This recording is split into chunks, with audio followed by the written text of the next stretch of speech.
Hello and welcome. I'm Dr. Marsha Bradfield, and I wanted to begin this recording by mentioning that I lead MA Intercultural Practices at Central St. Martin's. Central St. Martin's is one of the colleges comprising University of the Arts London. And if what I have to say today is interesting to you, if you'd like to learn more about my MA, this is the one that I lead, MA Intercultural Practices at Central St. Martin's, then please be in touch. I would be delighted to hear from you. I wanted to mention this at the beginning because I'm not going to focus on the MA in today's session. I'm instead going to focus on my critical cultural production, my creative practice, and I'd like to express my immense gratitude to my dear hosts at Tokyo University of the Arts for this kind invitation. Thank you very much. Now, the title of my talk today is There Are Many Ways to Peel an Orange, and it has the subtitle, Or the Logic of And Also. So there are many ways to peel an orange, or the logic of and also. And this is thinking that is stimulated by the artist Jessica Stockholder, and I'll show you an example of her practice soon enough. Jessica Stockholder talks about the orange in a really interesting way. I mean, we assume, of course, that the orange is named after the color, but I wonder if it's not the other way around. Perhaps the color is named after the fruit. In any event, it's so intriguing to think that we have the orange that's orange on the outside. We have the orange that is orange on the inside. So when we cut or we peel the orange, then we can see it both outside and inside in ways that are both very similar and different. And it's especially provocative to think about how this similarity and difference interrelates from the perspective of how something meets where it is, how something meets where it is. So this is something that I'm thinking about as we move through today's talk, and it unfolds in 5 parts. I'm going to begin with a short introduction and biography. I'm going to look at an example of early practice. I'm going to move to an instance of collaborative practice. Then I'm going to offer you a small detour. And then finally, I will share with you an example of incidental practice. And that's where I'm working at the moment. So as I mentioned, I'm Marsha Bradfield, Dr. Marsha Bradfield, and I often describe what I do as riding the hyphen. Now, many of you will know that the hyphen appears on our computer keyboards. This is a mark we make when we are writing by hand, and it is often called a dash. There are different kinds of dashes. I'm interested in the potential of the hyphen to coordinate different types of identity. So in my case, for instance, writing the hyphen involves being an archivist dash artist dash academic dash collaborator dash company director dash critic dash curator dash educator dash fan dash fundraiser dash hustler dash interviewer dash organizer dash peer dash researcher dash writer and. And The red thread that links together all of these identities, these roles, these goals is interdependence. This is the great theme of my life and practice. I'm so intrigued by how things work together or don't. That's just as interesting. So many of us will identify with what I've articulated as riding the hyphen because we do many things simultaneously. And we move through many projects, we're working in many contexts. This is often described as having a portfolio career. So I anticipate that many of the people I'm talking to today will have, if you don't already have, portfolio careers. And so this idea of how it is that these different aspects interrelate, how they meet each other through hyphenation and other kinds of coordination is really intriguing. What does it mean to be bringing to bear the work of an archivist onto the work of an artist, onto the work of an academic? So, crucially, what this means for me is that I am more preoccupied with the work of art, the labor of art, if you will, than I am in making or with making artworks. Artworks are wonderful things. I love art. And I think there's so much more to the practice of art than the realization of an artwork. I'm thinking about the political economy of art, the sociology of art, the psychology of art.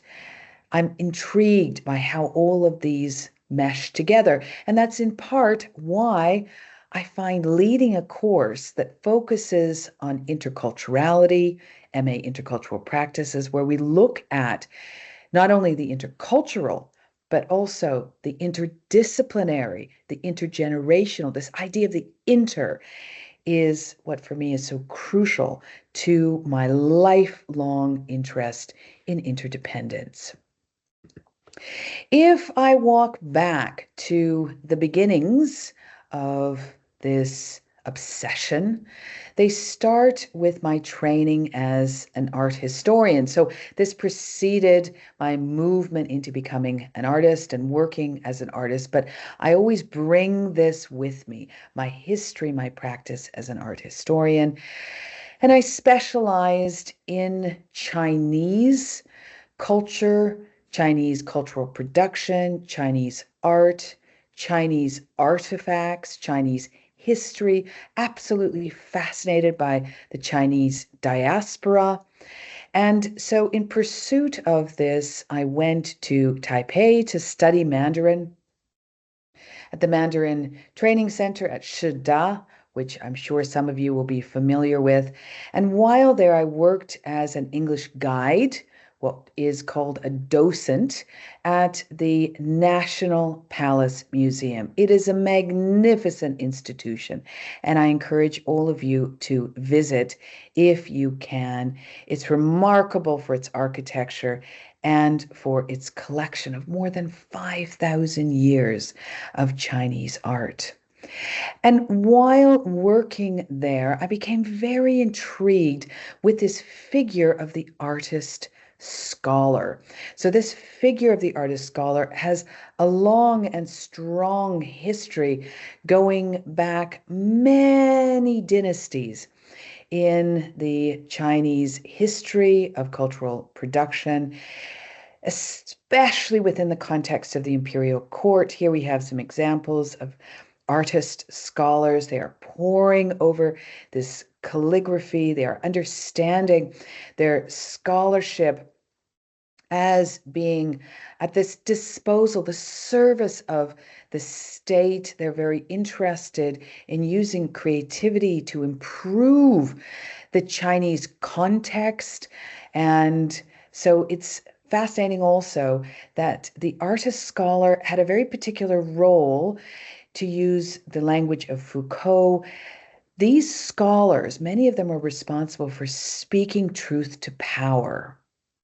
Sometimes they needed to speak out and to express dissent in ways that might be troubling for the authorities. But that was the responsibility they were charged with.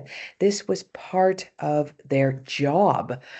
And I'm always intrigued to think about what it means to be an artist today, what responsibility we have, what we can learn from artists in the past.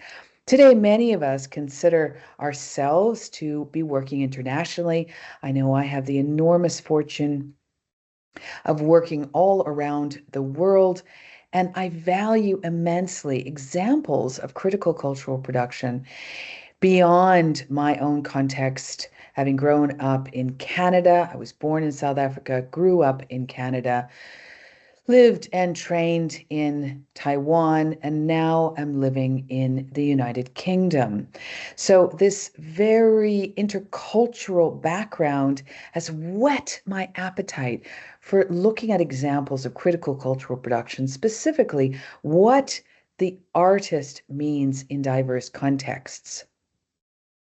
And so it was with this figure of the artist scholar, specifically in a Chinese context, that I was thinking about developing an intervention for Taipei Biennial 2000. This was a collaboration with the artist Susan Kenzerlach, who was working in Taiwan at the time. She's an American artist now, works in Japan, a very interesting, sensitive thinker and writer. And Susan was very influential on me. She was very attentive. This is now 25 years ago, to the burgeoning, the development of the world of biennales. So she was thinking about the relationship between how cities would emerge and literally place themselves on the map by acquiring an art fair. So either a biennale happening every 2 years or a triennale happening every 3 years. And this would give them a particular purchase significance in the world of critical contemporary art. It would nurture art tourism, and biennales really were integral to how the world of art, especially the commercial world of art, developed in the 90s and the noughties. So the 2000s. And so Taipei Biennial, Taipei Biennale in 2000 was curated by Wenwei Xu. He was the Taiwanese curator, really interesting practitioner and person, and also Jerome Sans. Now, Jerome Sans was the curator of the Palais de Tokyo, very, very influential in his own right, French curator, and did an enormous amount to popularize biennales. And this meant, of course, that he was a very busy person, going to lots of different shows and lots of different locations all around the world. And something that Susan and I were thinking about, and I was thinking about a great deal because I was studying Chinese at the time. We were both studying Mandarin. We were thinking about what it was meaning for these curators to be moving, to be gliding around the world in a way that meant that they were almost everywhere all at once. And this was so different from our lived experience of being very situated and specific. For me, it was in a Taiwanese context, living in Taipei, studying Mandarin, thinking about 5,000 years of Chinese history, and really appreciating how different this experience was from the global curators working on these biennales who were moving around the world, literally flying in and flying out, sometimes going from the airport to the biennale venue, engaging with the staff there to ensure the exhibition was being prepared, effectively disseminated, it was press ready, it was ready for the literati of the art world, those moving around from art fair to art fair, so the patrons as well as the scholars and journalists, and really thinking about how we might offer kind of counter story of the Biennale to that, challenge this model of frictionless engagement, moving around these different art fairs. And we knew this would be a very weak signal. So there are these dominant stories that are told, these big, powerful narratives. And so we wondered, what little story could we offer as an alternative? And so our weak signal took the form of a language lesson. This was very much inspired by our own experience of learning Mandarin, and we were also teaching English to make ends meet, to make some money while we were living in Taiwan. And so here you have the students that we commissioned to engage in a performance on the private view, the opening of the Biennale. They were dressed in their school uniforms and they moved around speaking to the foreigners who were there, and they offered them a quick lesson in Mandarin. And this was, of course, to support the foreigners in interacting meaningfully in the Taiwanese context. So this is how the work eventually presented. There was the performance on the night, and I must confess that this was the first artwork that I ever made, and I wasn't thinking carefully enough about how important it is to document your performance, your work. This was before the days of cell phone cameras. Shot on 35 millimeter film was our documentation. And these black and white images, we just really have one that is worthy of consideration, are very limited indeed. So there's a lesson there. And as a initial first step, I was very reliant on my art historical training, specifically in conceptual art. And so the way that this work culminated was as a triptych. Two parts of this are the front and the back of a certificate, which we offered to the participants. They received a certificate after their language lesson. And then the third image there that is framed is documentation, photo documentation of the event itself. So this artwork, my first artwork, was called Learn Chinese in 2 Minutes, a lesson in the indispensable virtue of humility. And so the lesson involved learning two expressions in Chinese. And the one expression was 不好意思. So I'm very sorry to trouble you. And this is a very common expression in Mandarin, 不好意思. And then also 麻烦你, which is again, I'm sorry to trouble you, but in a slightly different way. 不好意思 is apologies for this inconvenience. 麻烦你 is I'm sorry to trouble you, as in I'm sorry to cause you inconvenience, if you will, in this moment of asking you a question, for instance. So it's both of these are sort of about inconveniencing someone, apologizing for one's inconvenience.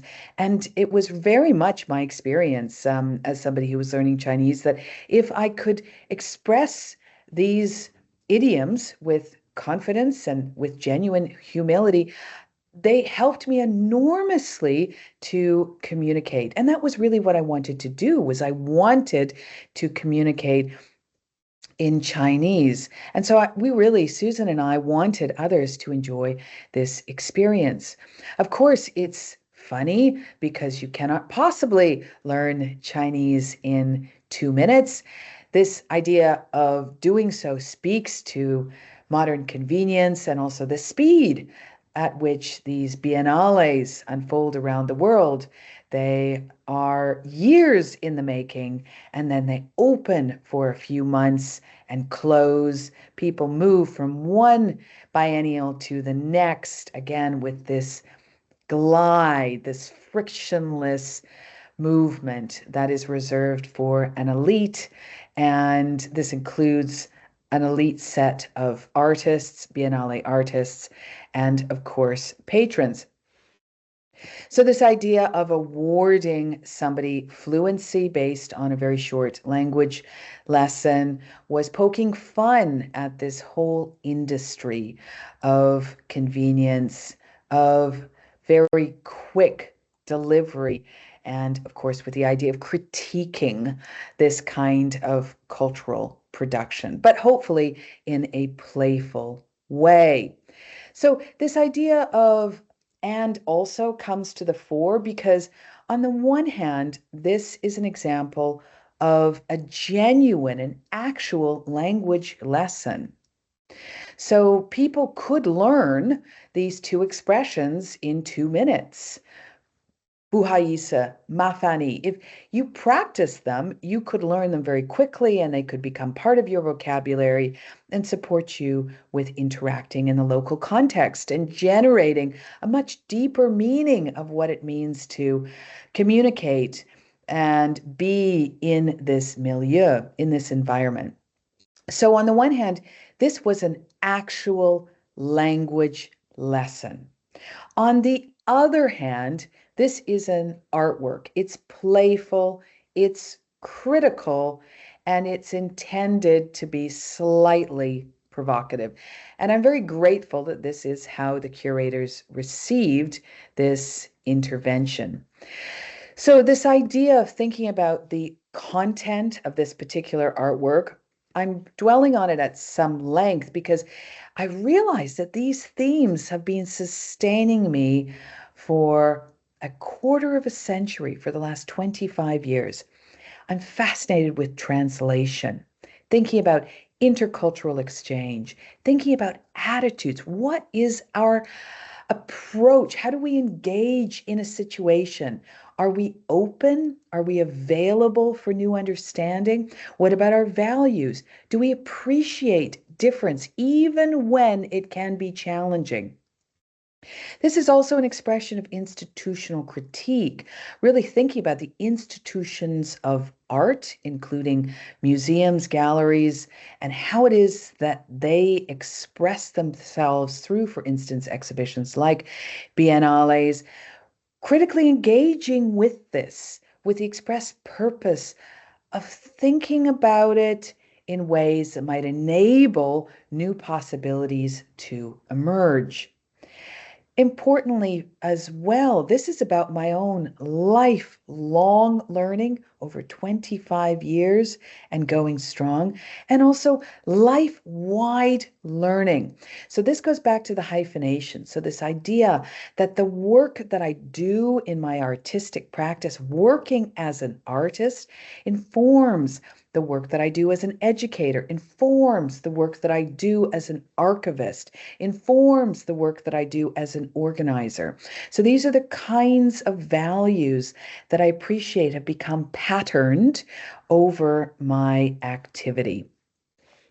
Now let's turn to the form of this work. We often talk about content and form, content as form, form as content. So I wanted to highlight that this example is an expression of collaboration. This work was realized with Susan Kenzerlach, and so this idea of working with others is integral to my practice. The language lesson relates closely to my work as an educator, as a course leader, as somebody who is learning from their peers. Not only am I a teacher, but I am also a student. There's also a dimension to this about spatial practice, this idea of sight and context, and this idea of photography. In this case, the failed documentation of this first artwork. We learn so much from our failures and realizing retrospectively how now there's enormous possibility to think about other ways of capturing this moment. For instance, commissioning drawings based on the bad photographs that might provide an alternative index to the event. I'm so intrigued by the idea of this performance, teaching as performance. These students that we commissioned, we paid these students to teach the foreigners in the Biennale. And so this idea of students performing as teachers speaks to the idea of role playing and reversal. So this idea of changing roles, switching roles. I also want to highlight the idea of the ready-made, the notion of the language lesson as something that exists out in the world and is ripe, it's ready for new significance when we bring it into the context of critical cultural production. It can be invested with new meaning. And then finally, the everyday. So this everyday act of the students wearing their uniforms. This is something that students do all around the world. The everyday act of moving between languages. Those of us who speak multiple languages are often shifting between them as we shift through different contexts.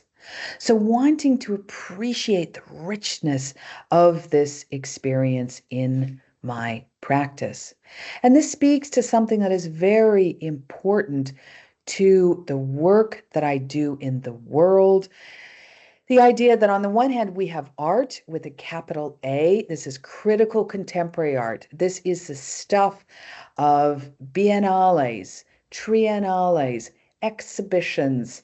We also can see this happening in studios where it does not receive the same kind of attention, but is doing fascinating work. We can find it in PhD programs about art, in MA programs about art. But the idea is that this is art that contributes to the development of art.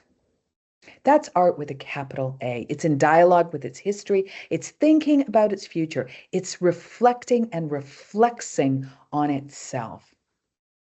We can also think about art with a lowercase a. This is a broader, more expansive, more inclusive understanding of art. The art of cooking, the art of singing, the art of laughing, loving, and living. I'm so preoccupied again with this idea of how these two different types of art interrelate. This is integral to my practice.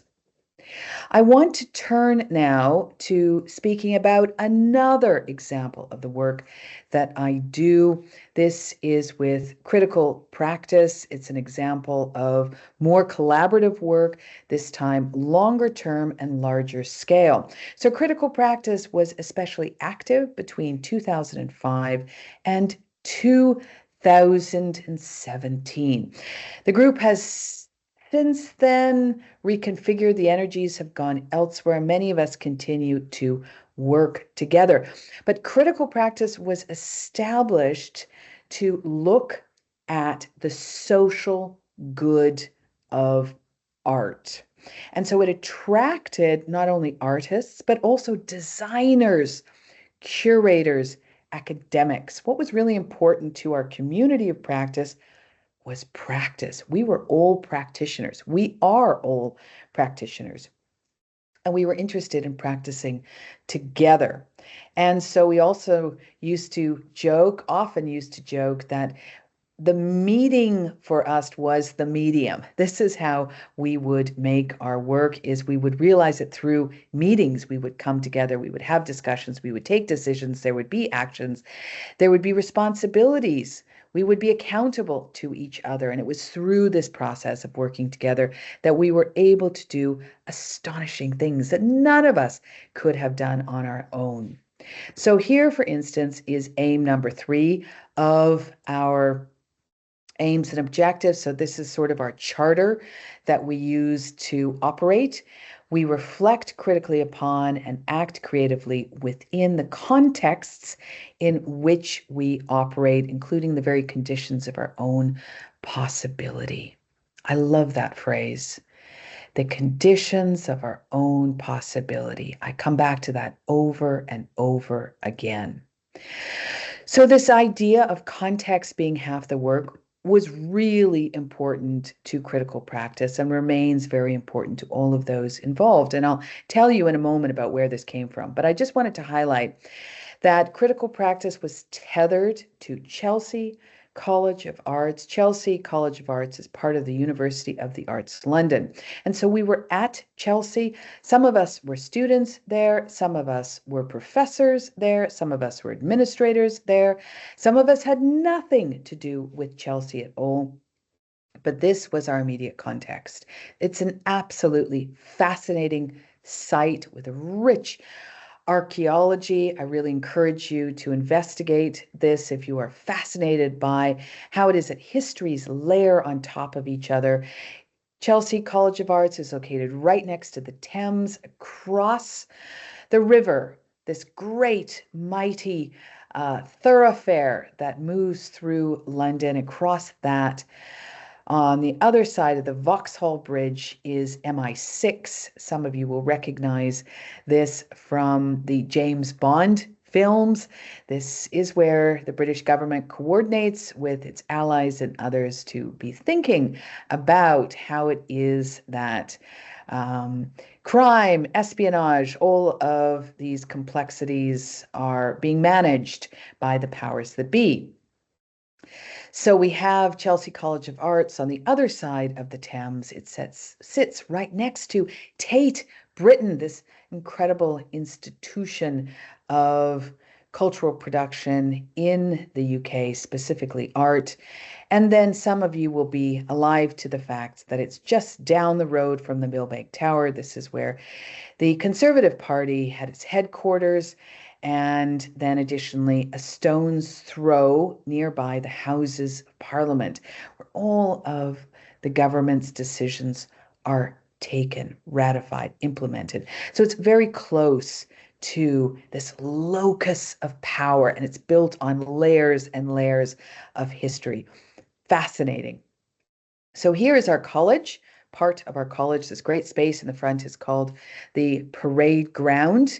And this is because at one point, this was a military hospital where research was undertaken, and the soldiers used to parade around to get their exercise. And so this was a space of presentation for the military, and now it's a space of presentation for art, especially sculptural practice, although I regret that it's not more frequently used. Now, most of the time, this is a magnificent expression of confident civilization. This is exuded in this beautiful architecture.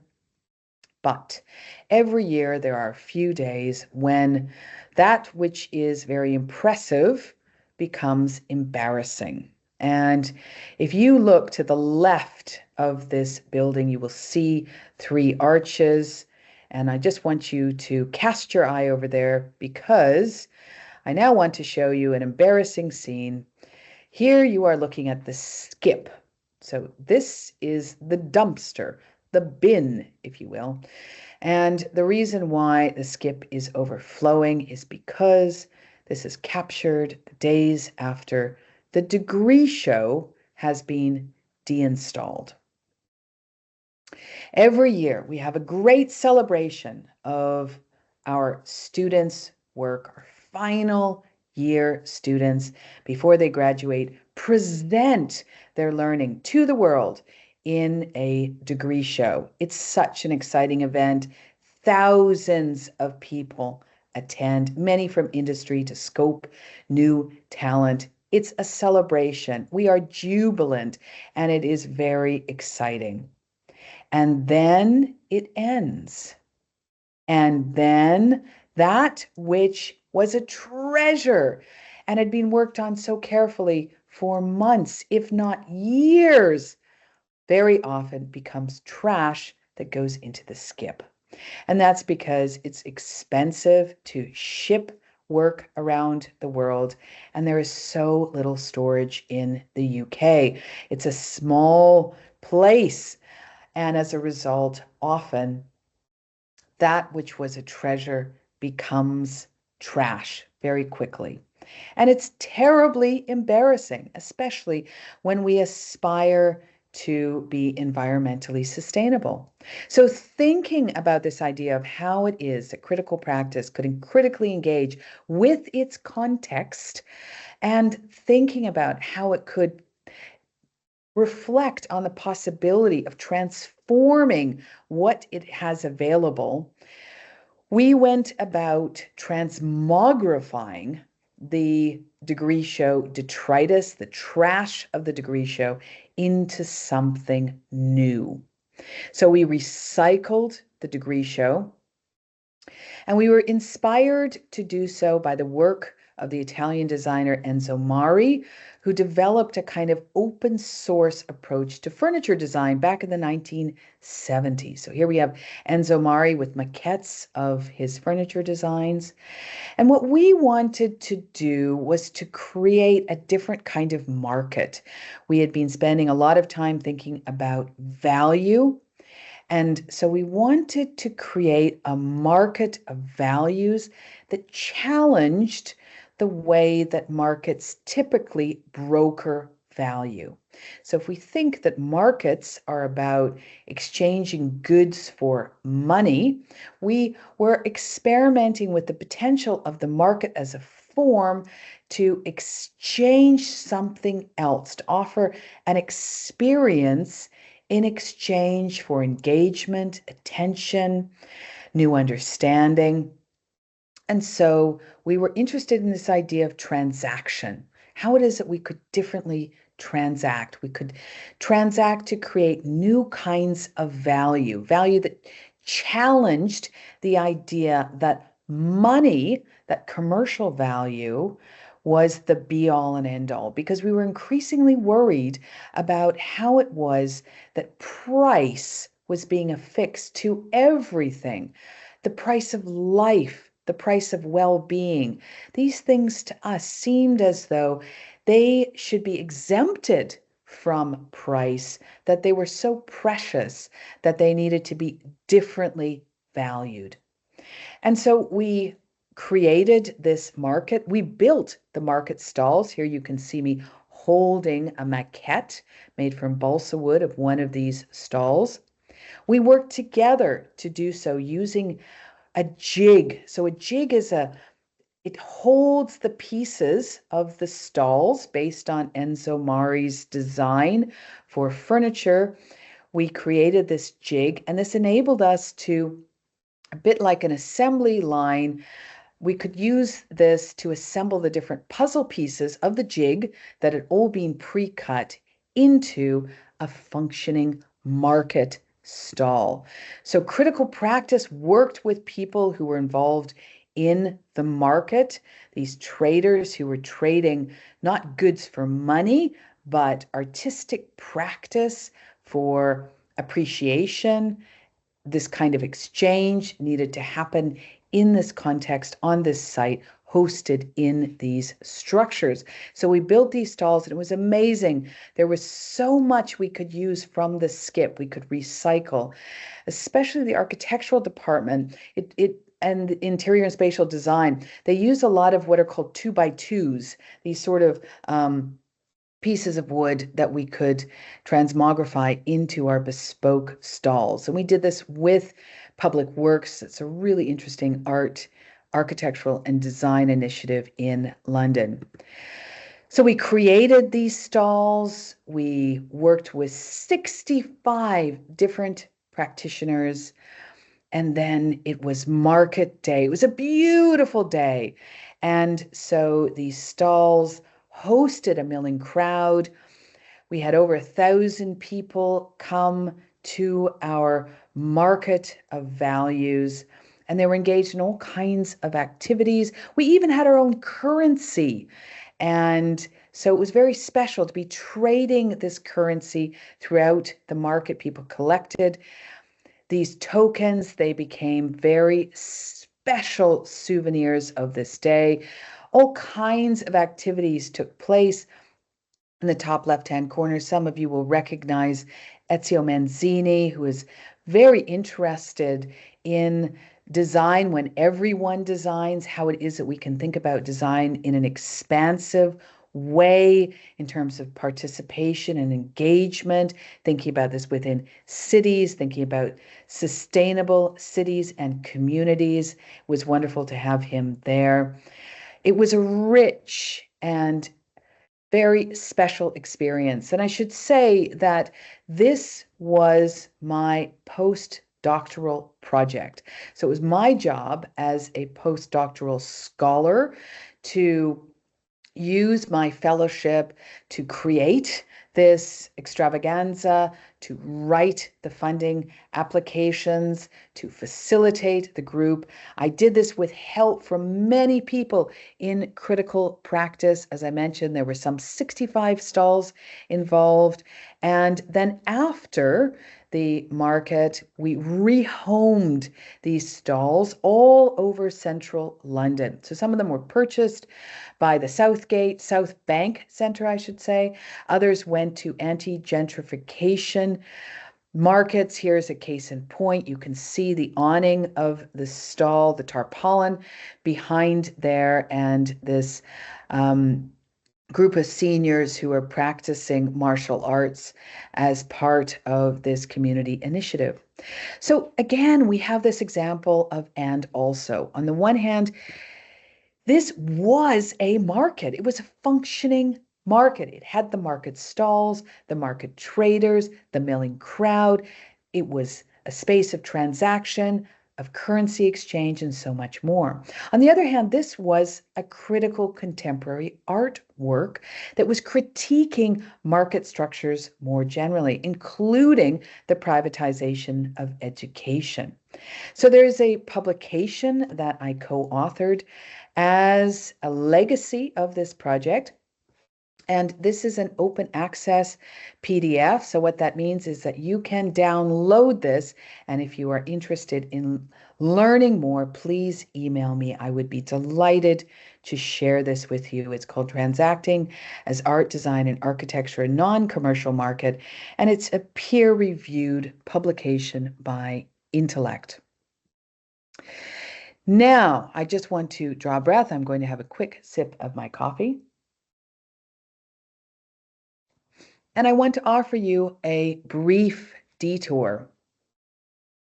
So this is going to be a little detour, keeping in mind this idea of the orange and the orange cutting and peeling the orange. So the orange is orange within, orange without, the and also, and this question of how does something meet where it is?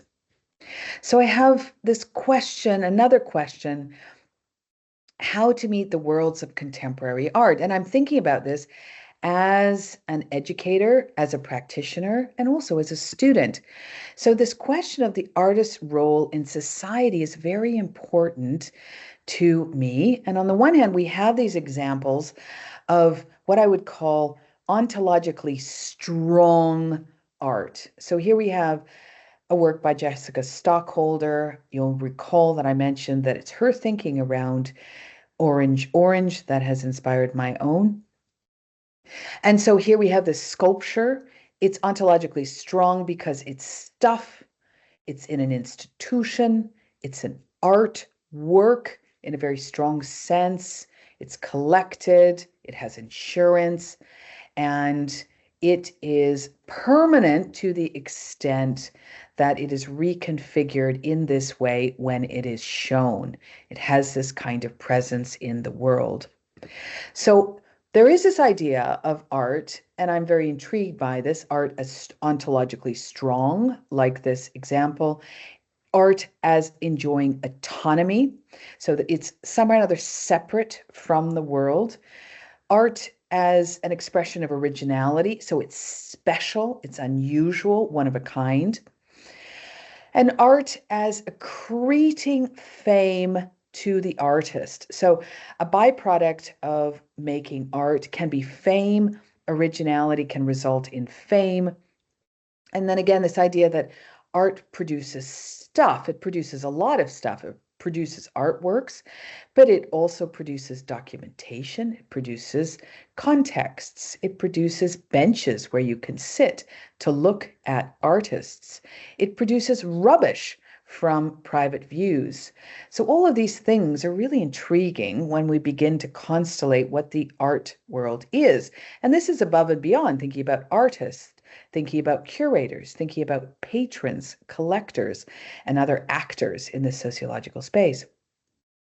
Now, when I went to art school, my dear professors at Emily Carr, this is in Vancouver on the west coast of Canada, they were very honest with us. They said to us, we must make you aware that only 3% of you will go on to make a living through the commercial sale of your artwork. Only 3% of you will enjoy life as an artist in this way.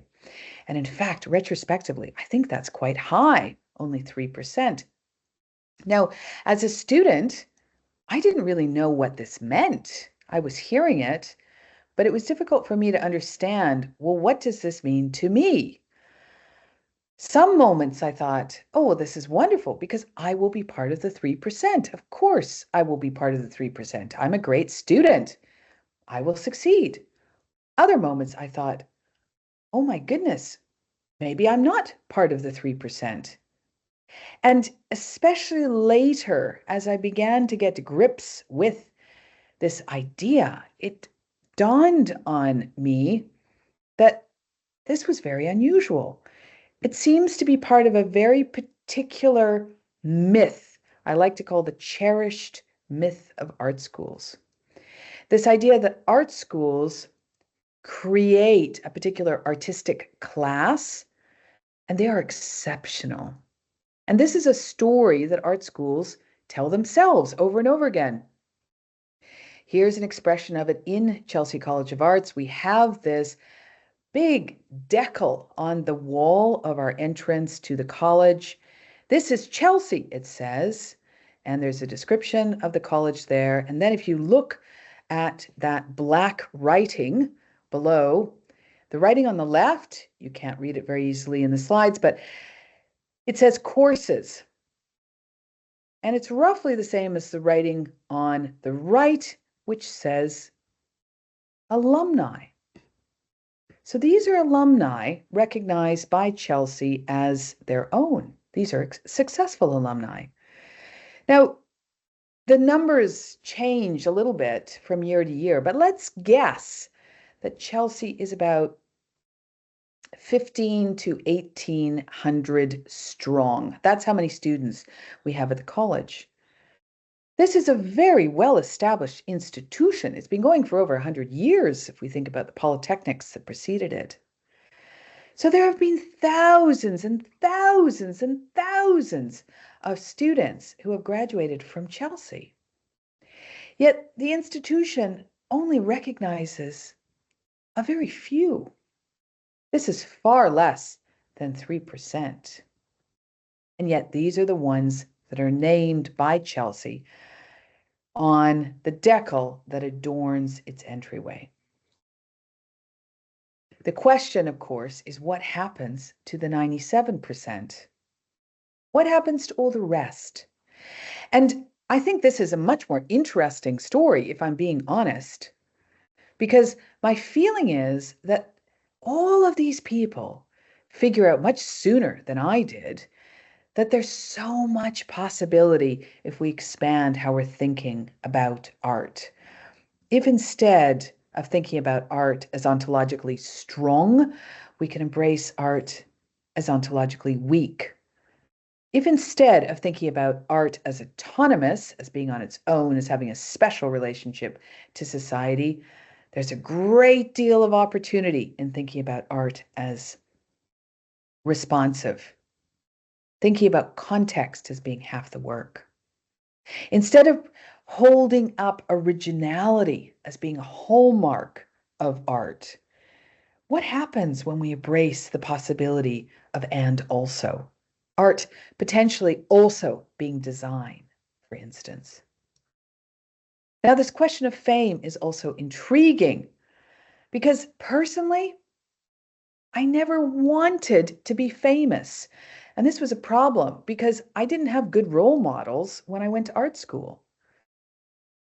Instead, what I want now is to influence specific networks. That's for me much more exciting than the prospect of being famous, much more meaningful too.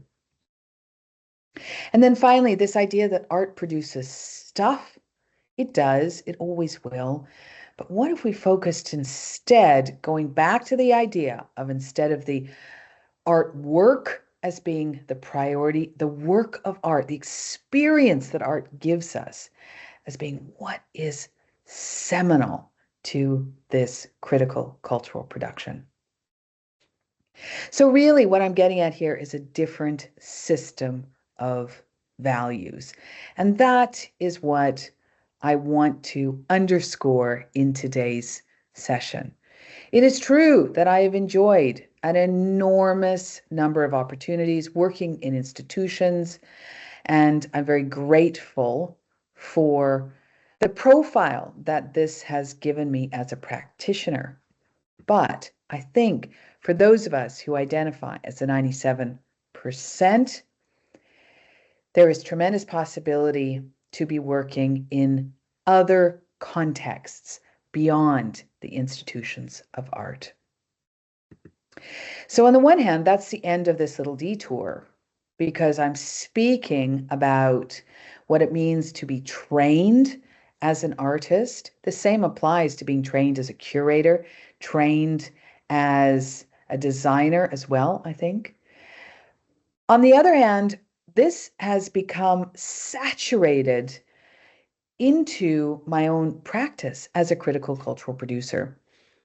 So I want to conclude by briefly discussing my recent work. And I should mention to you that this is conceptually fascinating. I think it's so intriguing, but it does not show well.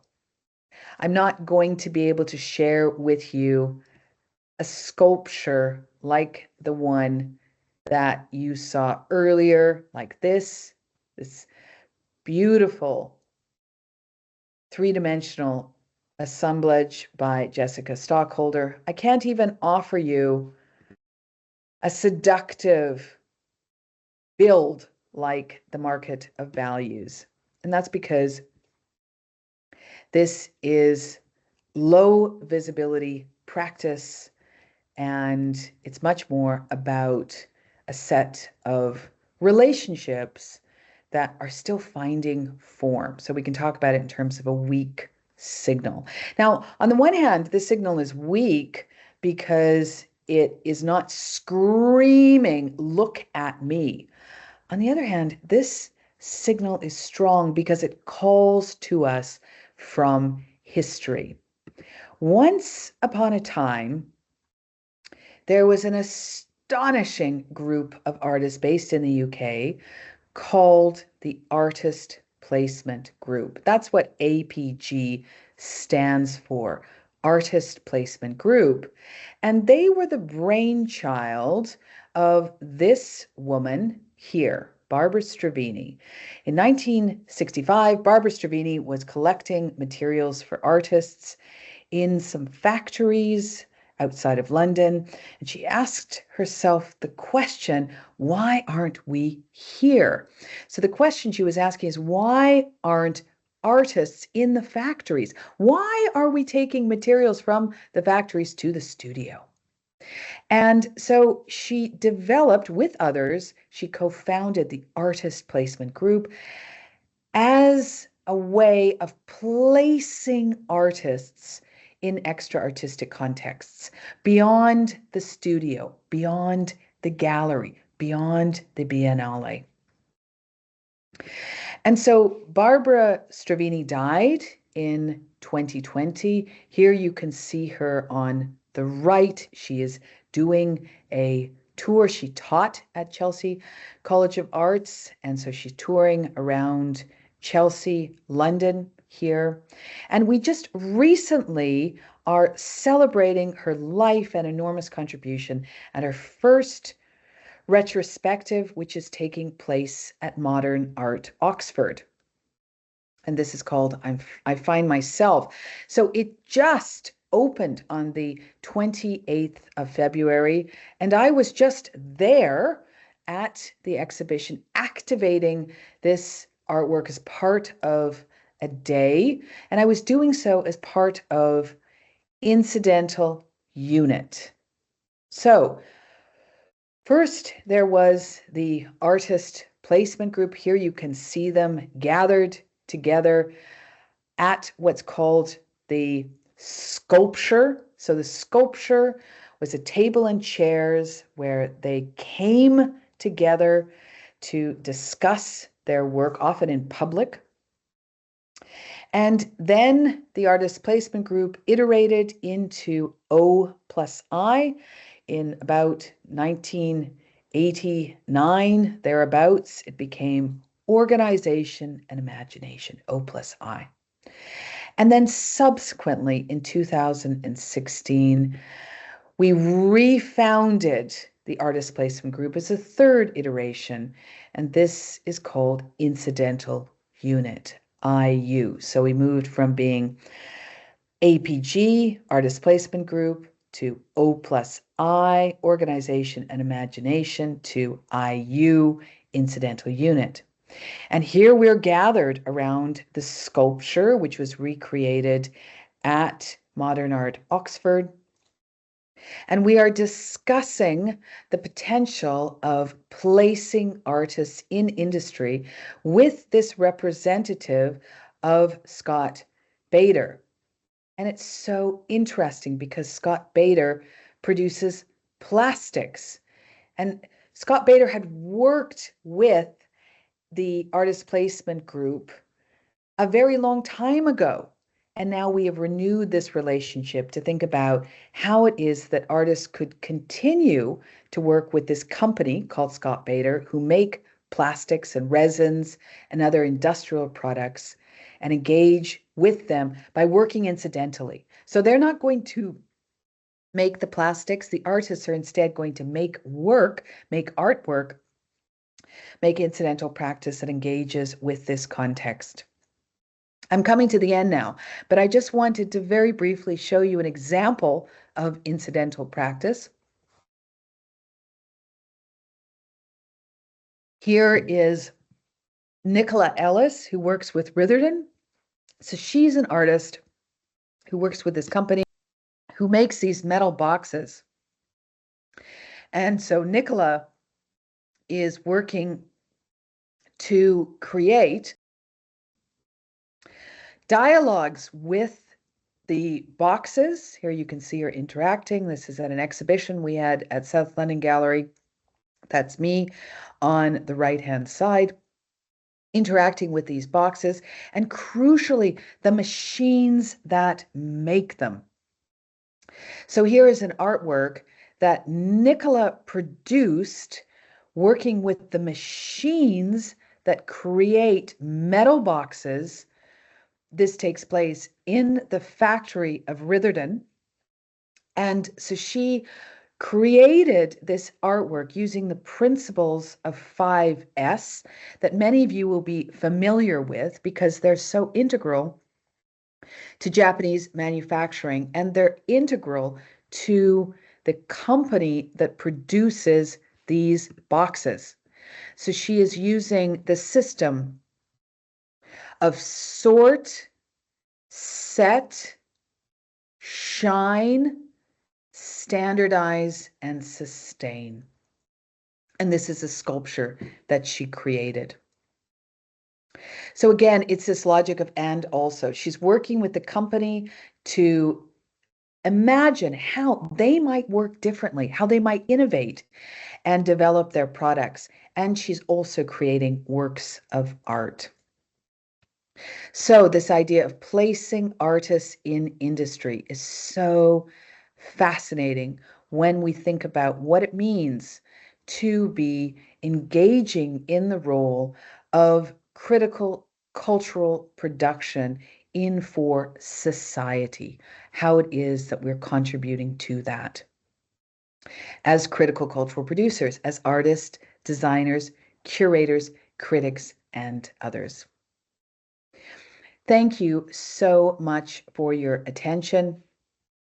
I'm Dr. Marsha Bradfield, and I'm so happy to have had this opportunity to share with you a little bit about my practice, my sensibility, my philosophy, and to just remind you that if you'd like to learn more about my course, I would be so pleased to hear from you. Please Google me up. And a final thought, there are many ways to peel an orange. The logic of and also.